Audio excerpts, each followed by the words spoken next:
I think the difference between a pretty watered down treaty and a really rigorous one is how successful we are as a global community at delivering on what we actually committed to in 22, which was to end plastic pollution.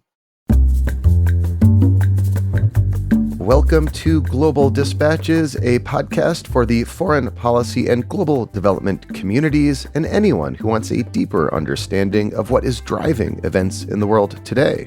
I'm your host, Mark Leon Goldberg. I am a veteran international affairs journalist and the editor of UN Dispatch. Enjoy the show.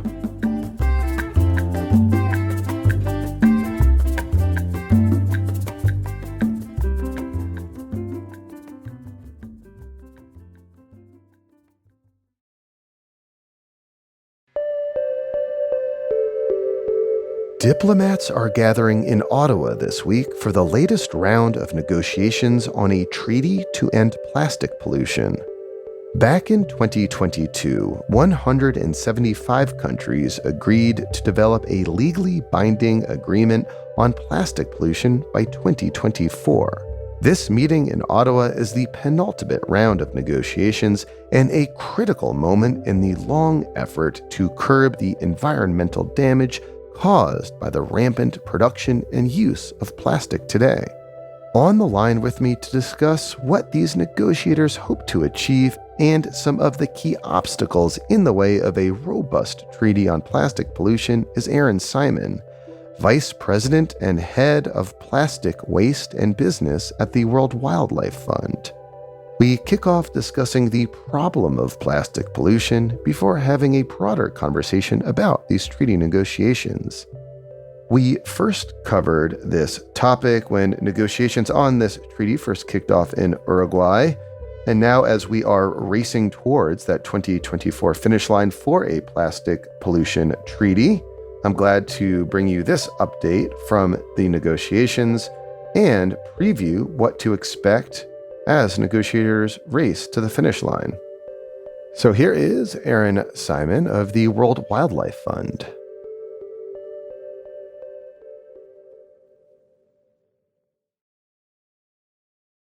Erin, before we talk about the substance of a potential treaty on plastics, can you just make the case for why there ought to be such a treaty in the first place? So the world comes together and requires a treaty when there is an issue that can't be solved by individual nations on their own, right? When a problem is so large that it requires a coordinated global action. In fact, there has never been a global crisis that has been effectively addressed without one. So as we look at plastic pollution and we look at how quickly it is accumulating, one dump truck a minute of plastic pollution is entering our oceans every day, rising to about 10 million metric tons a year. And we're on a track to triple that and quadruple how much is actually there in less than 20 years if we don't change anything. Plastic pollution is such a global issue. It has this huge scale at which it's entering the world at such a fast pace, but it also represents both production, use, and waste supply chains that don't adhere to country boundaries. So you can't solve for it in one part of the world and assume that will solve for it in another.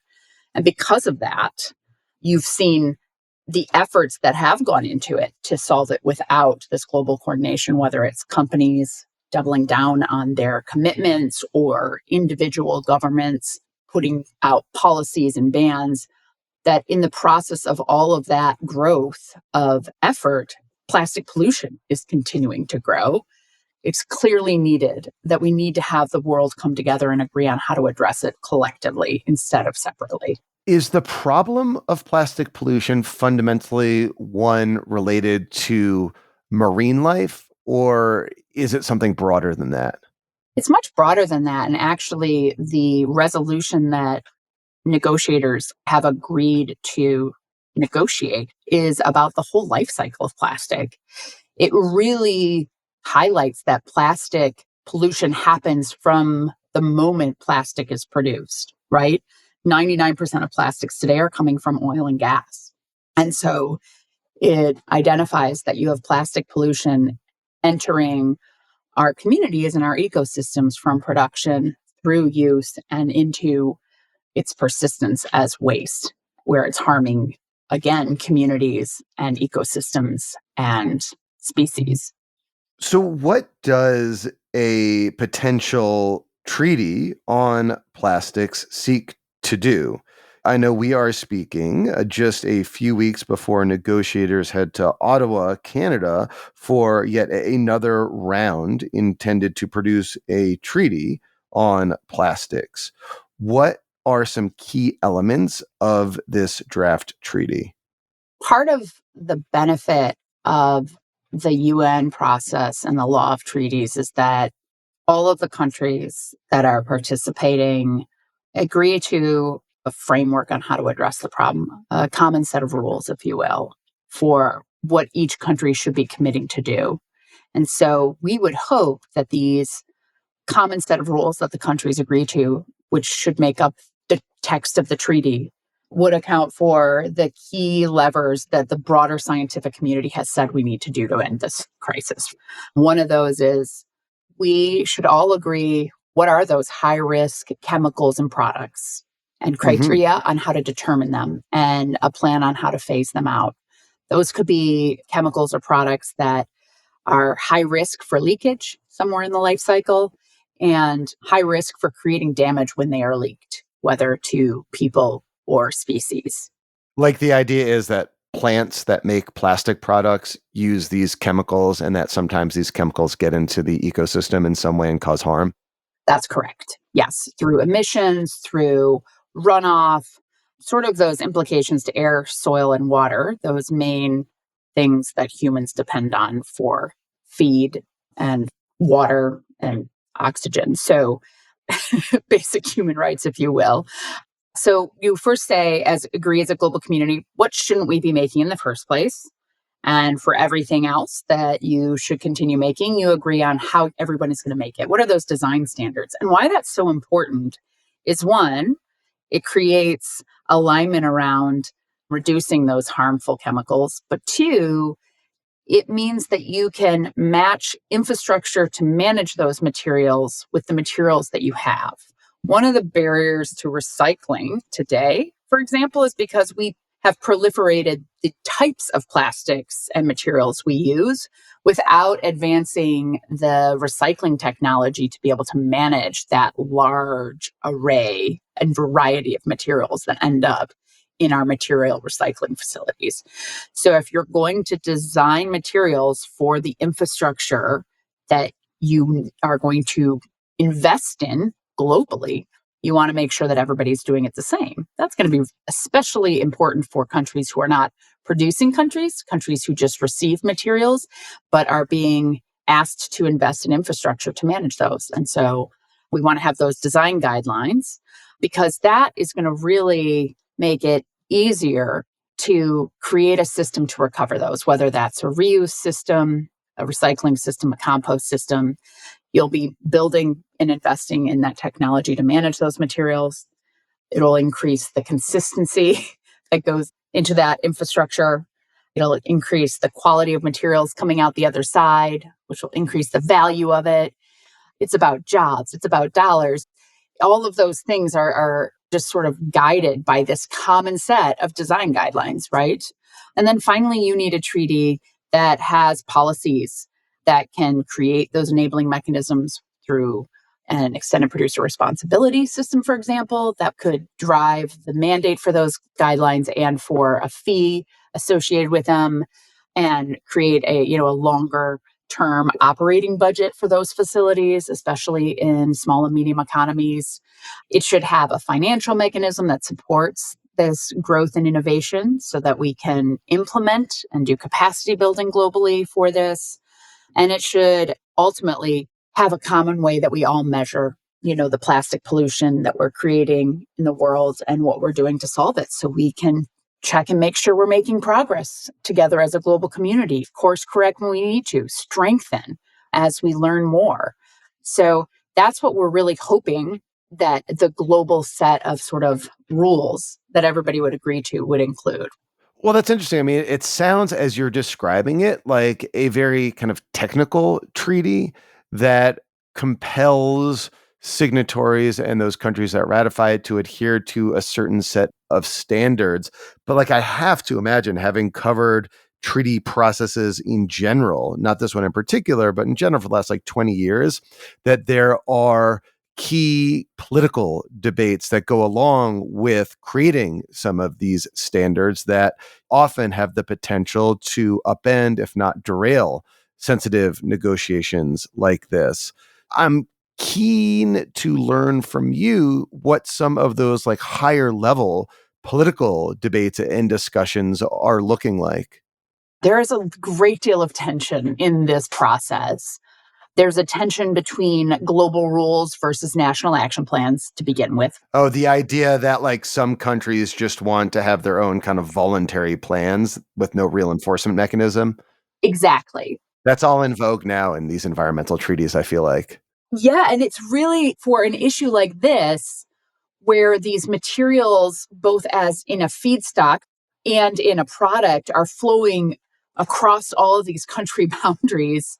It's very difficult to consider how that would actually help us to solve this problem, because that is what we have happening right now. And it has proven to be unsuccessful in stemming the tide in plastic pollution. That's one of the arguments that you hear often from sort of the countries who are in support of this top down or global rule based mechanism, is that it needs to address the issues we can't address on our own. Now, adding a layer of tension to that are countries that agree with that, but also legally, from a domestic or national policy perspective, have limitations to what they can even ratify. And so they are trying to negotiate the line of that, where there is a universal provision, but yet more autonomy in the regional implementation. Would that include, say, like the United States? That is a great example of a country that is challenged by existing authorities. Yeah, I mean, just politically, it's very difficult to get 70 senators to agree on anything, which is Yes. like 2/3 is the threshold required to ratify a treaty. So the idea here is that the United States still wants like an enforcement mechanism without requiring ratification. Am I getting that right? I think they still want to have these universal provisions, but without the requirement for new policy to be developed. Hmm. So therefore not requiring that congressional ratification process. In general, like what are some of the key like negotiating blocks in a treaty like this? In general, you will often have certain groups of countries band together to pursue common interests, and sometimes those conflict with the interests of other groups of countries. What are some of those fault lines you're seeing? The first fault line that started to come about was this essentially labeling of countries as ambitious or not ambitious. And that really progressed pretty quickly coming out of the first INC, or Intergovernmental No Negotiating Committee meeting. What do you mean by ambitious in this context? These countries were saying we need to start with cutting the amount of plastics we use in the first place. This theory comes from the fact that if we can't manage the plastic we're using now, and we're slated to double that in less than 20 years, we're never going to be able to catch up with just waste management alone. You have to reduce the size of that circle. And it's hard to disagree with that. You had all of these stakeholders sort of saying, you had the scientific community, you had the business community actually all agreeing with this very, very high level Hmm. ambition, and saying we need to start by making less and agreeing what we're going to make moving forward and invest in the infrastructure and add policy. And that fast wave of very progressive positioning kept its momentum into INC2. And a couple of things sort of stalled it out. And just to be clear, INC2 is International Negotiating Committee, and this happens in phases, and two Yes. the second one, which I think was where Yeah. Uruguay. Yeah, it was in Uruguay. You know, every treaty negotiation process has to have at least 5 INCs, right? And they usually take a decent amount of time to negotiate, usually around 10 years. And part of the resolution 5.2 that was unanimously adopted by the UN member states back in 22 was that they would do this in 2 years, that they would accelerate the timeline. And I think everybody was really excited about it. But what you're finding is that it is happening too fast for people to catch up with that momentum. And in a process like the UN process that is designed to bring everyone together and find common ground, that tension of those who already understood the science were riding that wave of momentum for high ambition, and those who are like, whoa, whoa, whoa, wait a minute. That is way more than we're willing to negotiate for. That became very clear in Uruguay when we started to see stall tactics, especially from producing countries. Because at the top of this is less production.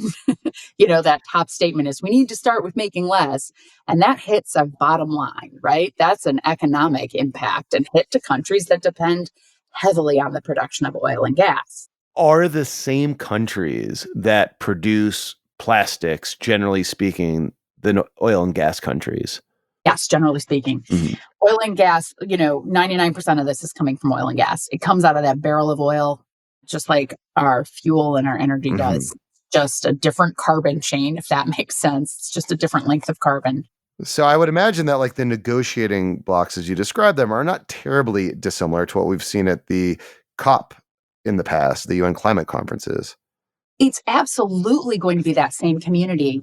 And I would argue that chemicals that are produced out of a barrel of oil and that are used to produce plastics are pretty high value, and they've been highly subsidized. They've got a high value to them. And so I do believe that there are a number of those countries that are producing countries, and not all of them, but a number of them who are really concerned about what this could mean.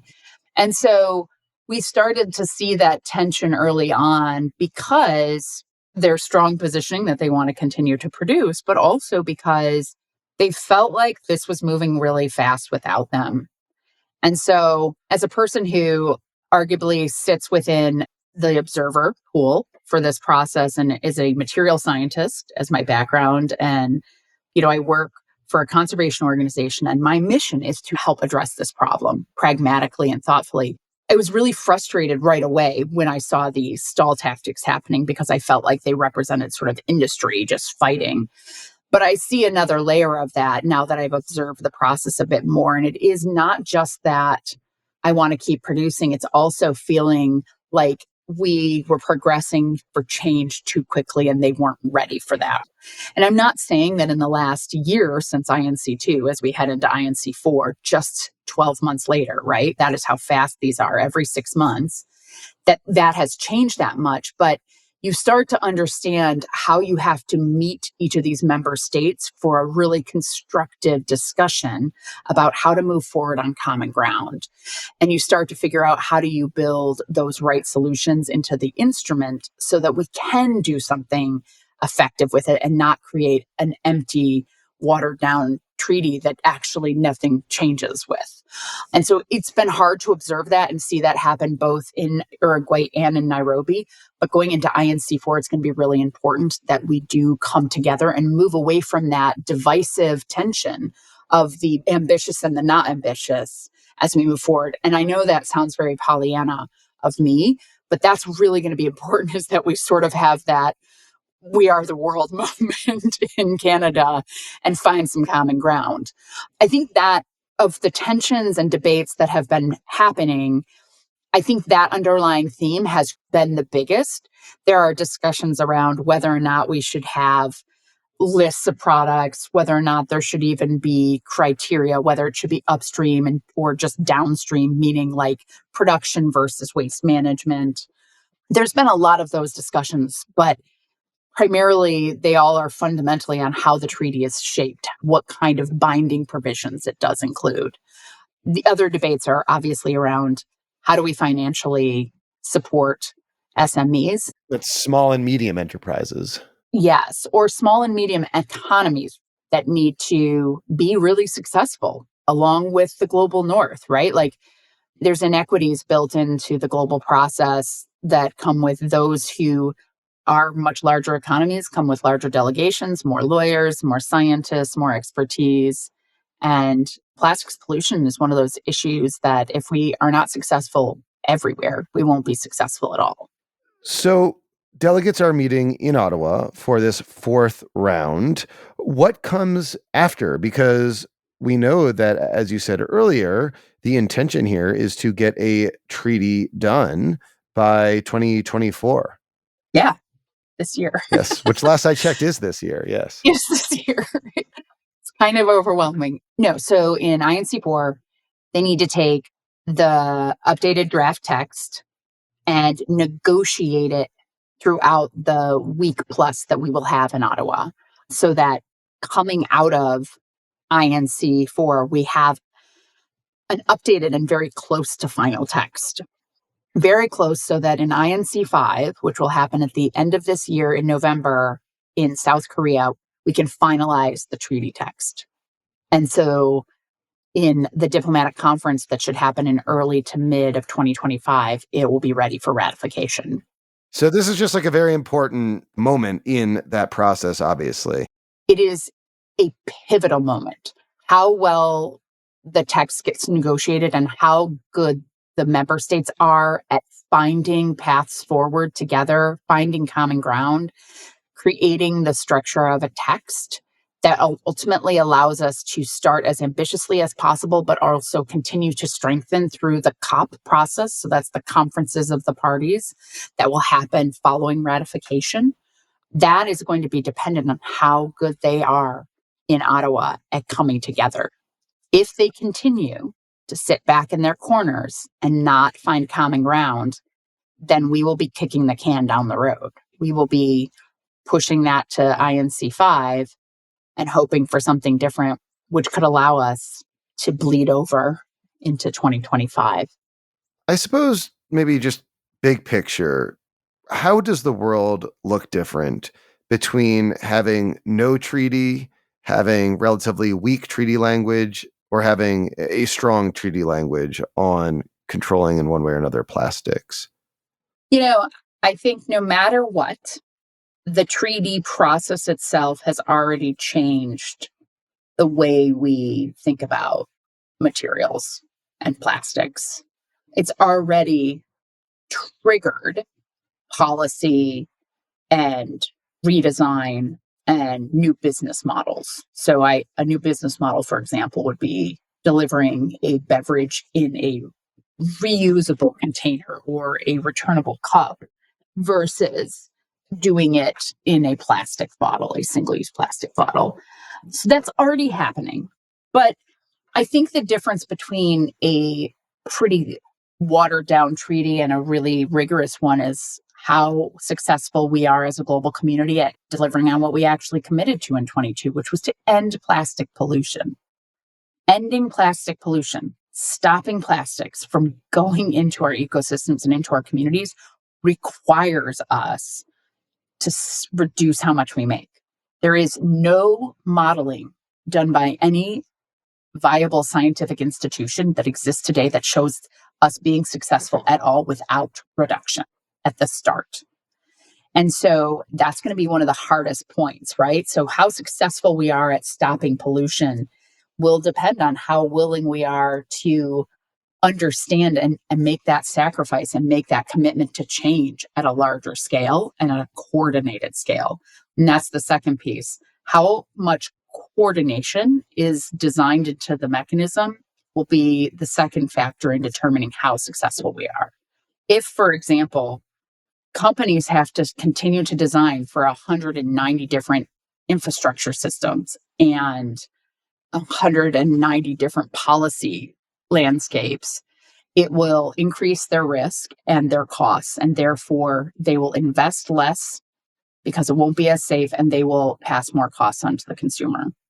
If it is consistent globally, it reduces that risk, allowing them to invest more into that standardized technology, that standardized guidelines, and reduce the costs and the risks overall.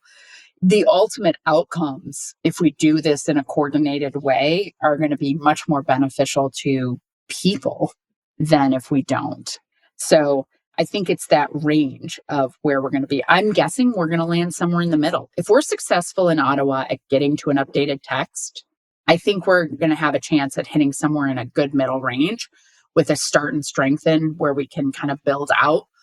more of those key provisions around criteria, some of those more technical elements that I outlined earlier, I think we could do that. I think there might be appetite for that. Erin, thank you so much for your time. No problem.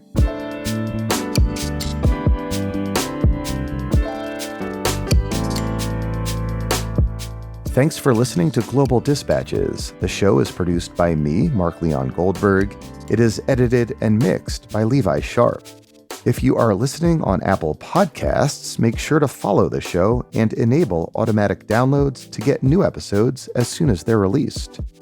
On Spotify, tap the bell icon to get a notification when we publish new episodes.